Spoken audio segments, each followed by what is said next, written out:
Sejam muito bem-vindos a mais um vídeo aqui do nosso canal. Estou bem animado com esse vídeo hoje, que hoje eu vou contar para você o grande segredo da China, esse país de 1,38 bilhão de habitantes.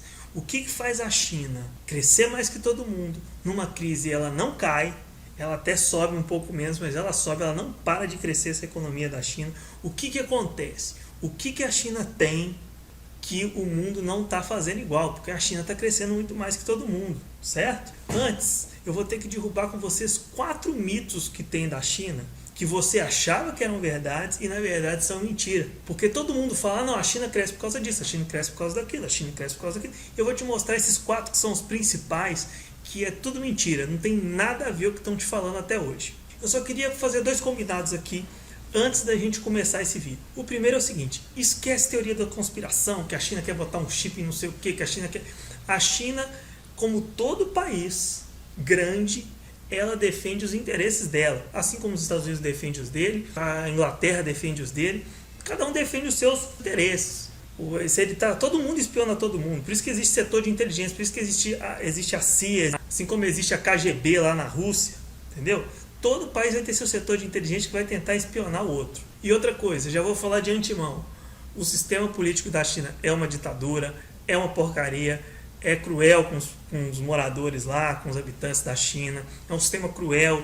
Concordo com tudo que você queira falar de política, mas o papo aqui que a gente fala é economia. Qual que é o segredo econômico da China? Antes então da gente começar a derrubar primeiro os 4 mitos, depois eu vou falar para vocês por que a China tem muita estrada para correr ainda para ultrapassar a economia americana, mas assim, de longe. E eu vou pedir para você se inscrever, deixar o like, compartilhar esse vídeo, porque eu tenho certeza que ninguém vai falar o que eu estou falando aqui para você, certo? Vamos lá. Primeira coisa, primeira mentira que já te falaram sobre a China. Vamos lá. Primeira coisa que falam para vocês: a China, ela cresce, as empresas estão indo para lá porque o salário lá na China é um salário escravo, é um salário muito baixo. Então vou mostrar para vocês uma notícia do Instituto Liberal de São Paulo, que não pode ser acusado de ser comunista, que é o Instituto Liberal, é o pessoal lá, Instituto Mises, esse pessoal aí quase anarcocapitalista, que em 2017 o salário médio dos trabalhadores na China já ultrapassava os salários do Brasil e do México, que o salário médio da China já era 3,6 dólares por hora, e no Brasil era 2,9, México 2,2, África do Sul já tinha caído para 3,6, ou seja, no BRICS está pagando muito bem. E isso era em 2017, a gente está falando em 2017, a China já cresceu muito mais desde lá de 2017 e o Brasil caiu. Então pode ter certeza que essa diferença já está muito maior hoje em dia. Então o segredo da China não é o salário baixo.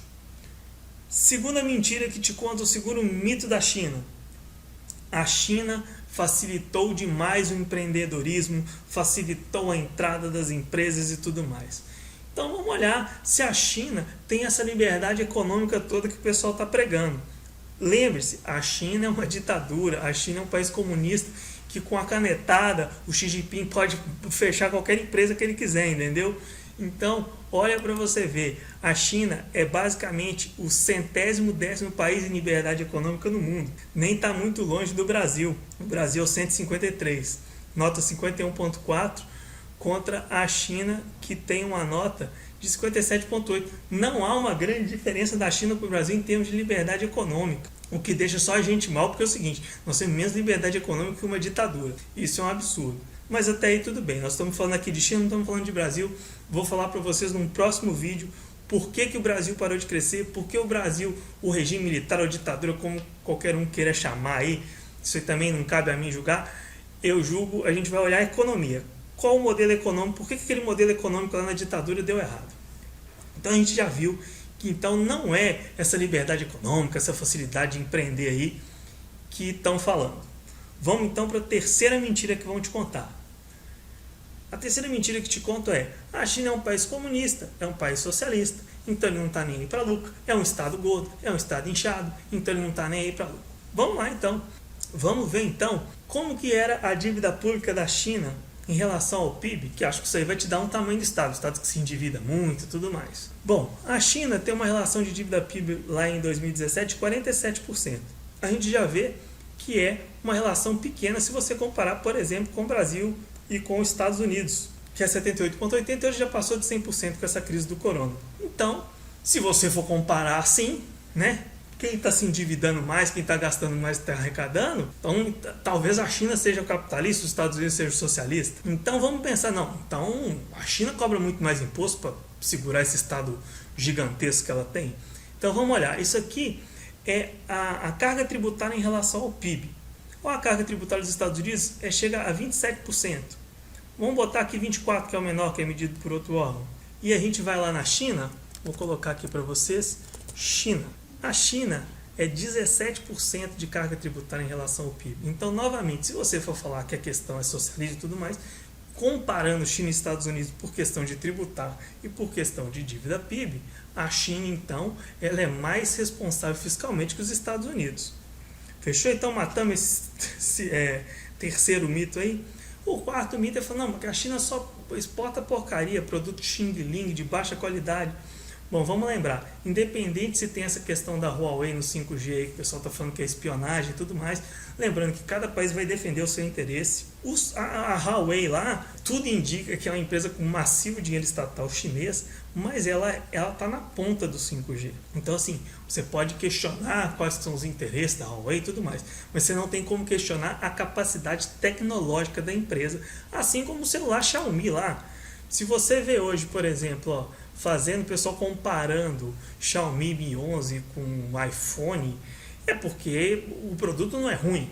Um monte de gente que eu conheço aí que tem um Xiaomi e é muito mais barato, acho que é 4 mil um Xiaomi, o Apple, sei lá, tá 15 mil, né? Então, assim, isso é outra coisa.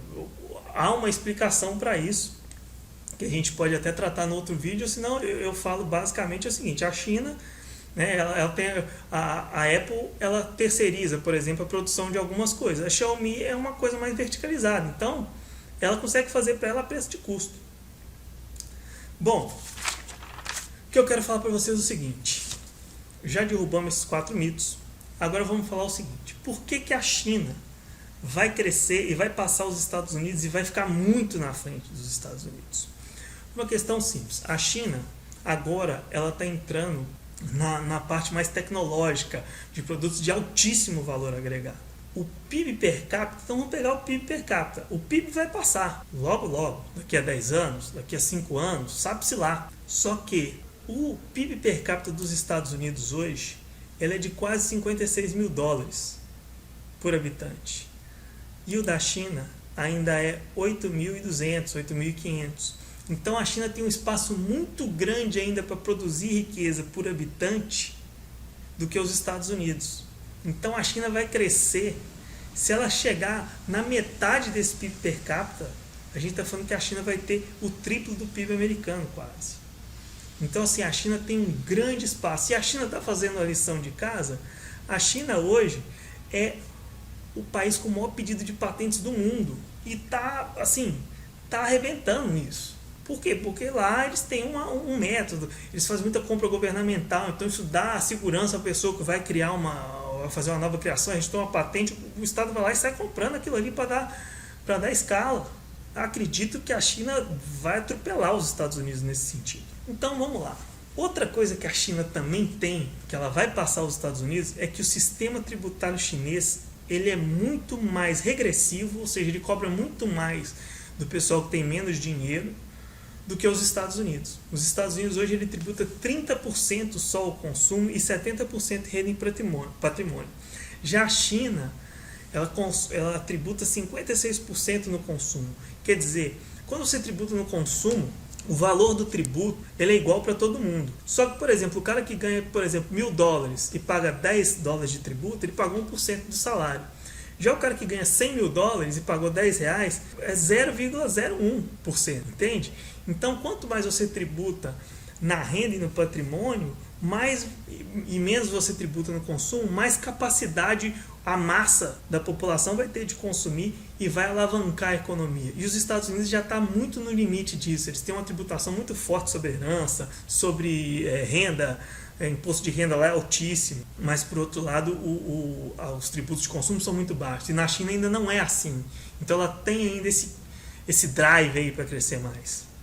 Então, agora antes de eu contar para você o grande segredo da China, o que faz a China não enfrentar a crise enquanto todo mundo enfrenta, vamos entender como que se forma a crise. Basicamente é o seguinte, você é capaz de consumir o equivalente à riqueza que você gera. Até aí tudo bem, vamos supor, você trabalha, você tem um salário.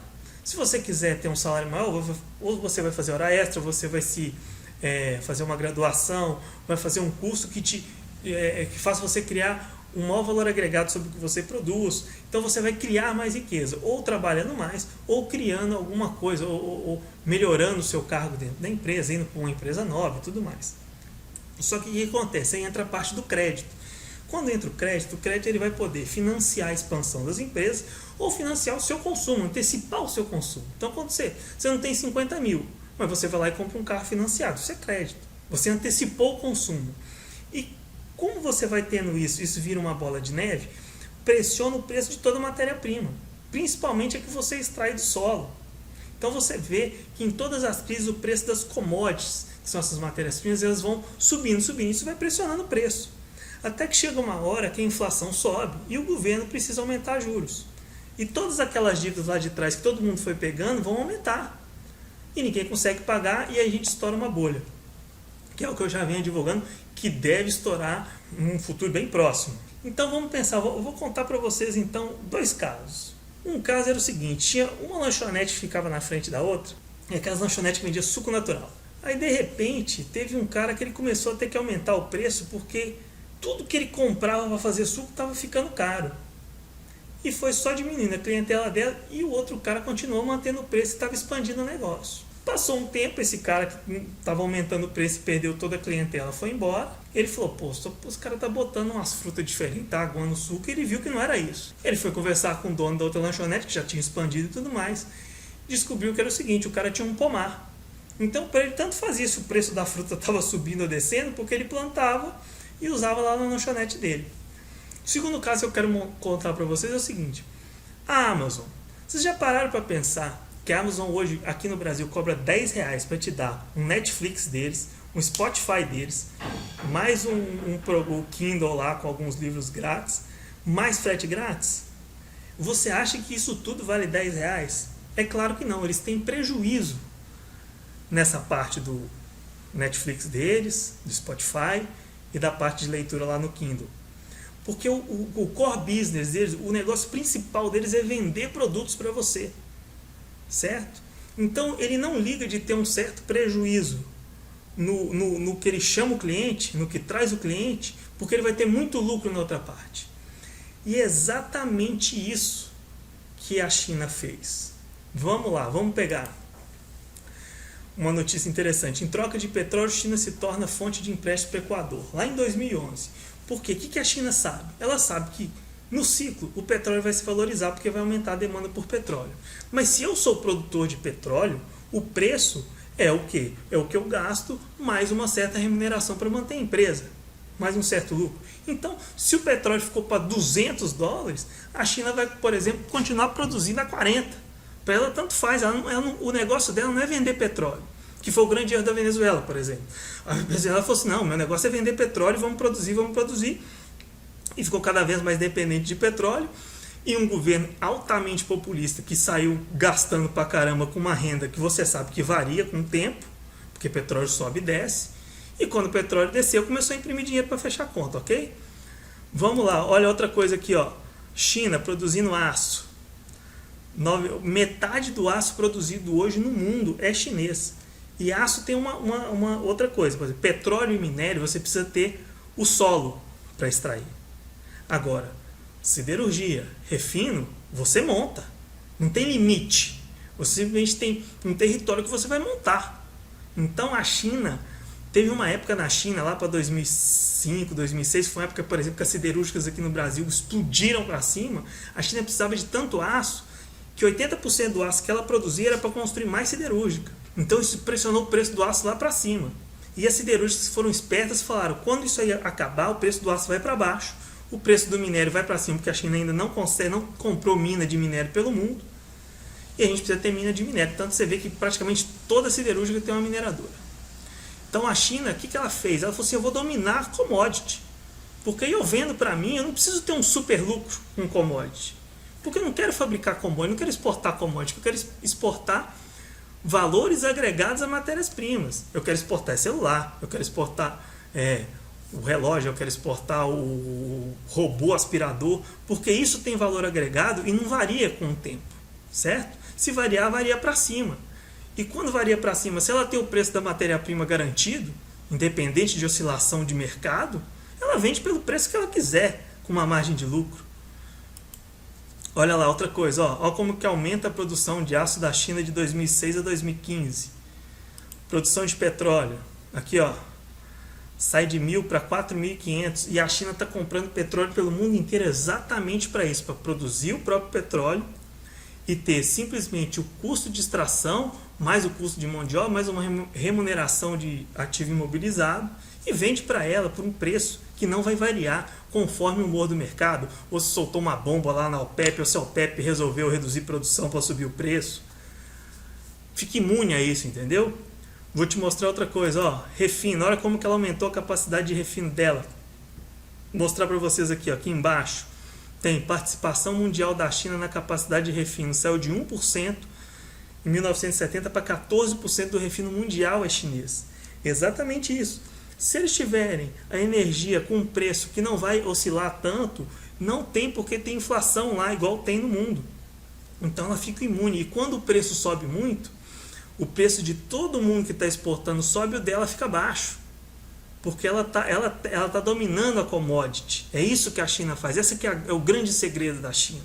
Aqui, ó, produção de petróleo quadruplicou. Por quê? Porque petróleo não é uma coisa tão simples. Você precisa ter o petróleo no solo. Por isso que ela está atrás do mundo inteiro para comprar petróleo. Certo? Espero que vocês tenham gostado. Eu tenho um curso que eu dou para falar sobre ciclos econômicos que te ajudam a estar fora da bolsa, próximo de um estouro de bolha, próximo de uma queda bruta de mercado. Esse indicador previu o Corona Crash, previu 2008, previu a crise que o Brasil passou lá, que começou em 2012 e afundou lá com a Dilma. Ele, em todos esses ciclos, ele previu e falou, ó, sai da bolsa aqui. Passou algum tempo, teve um estouro e foi muito próximo do topo, assim como ele me mostrou quando voltar para a bolsa, que falando assim, ó, agora o pessoal está vendendo a um preço que está irreal, está barato demais, nós estamos numa tristeza, o mercado está muito triste, está vendendo tudo a qualquer preço, está em preço de liquidação, certo? Quem quiser está no primeiro comentário fixado ou na descrição do vídeo também vai ter, ok? É um preço bem tranquilo. Aproveita que eu já vou mandar um conteúdo novo lá que tem uma estratégia para você ganhar dinheiro do dia para a noite, literalmente é uma estratégia de swing trade na bolsa durante essas crises, esses estouros de bolha, que você literalmente é do dia para a noite, é uma operação muito curta, que tem uma taxa de acerto altíssima. Eu vou colocar isso lá quando eu colocar isso lá, porque é uma coisa que botar dinheiro no bolso da pessoa é um conhecimento que ninguém vai passar de graça. Então eu vou aumentar o valor do curso e vou colocar mais um indicador que pode ser que às vezes ache uma queda muito brusca na bolsa e muito rápido. O nosso indicador talvez ele não pegue, mas tem um outro que pega, certo? Eu vou colocar isso aí também lá. Espero que vocês tenham gostado. Mais uma vez peço que compartilhem, deixe seu like e até a próxima.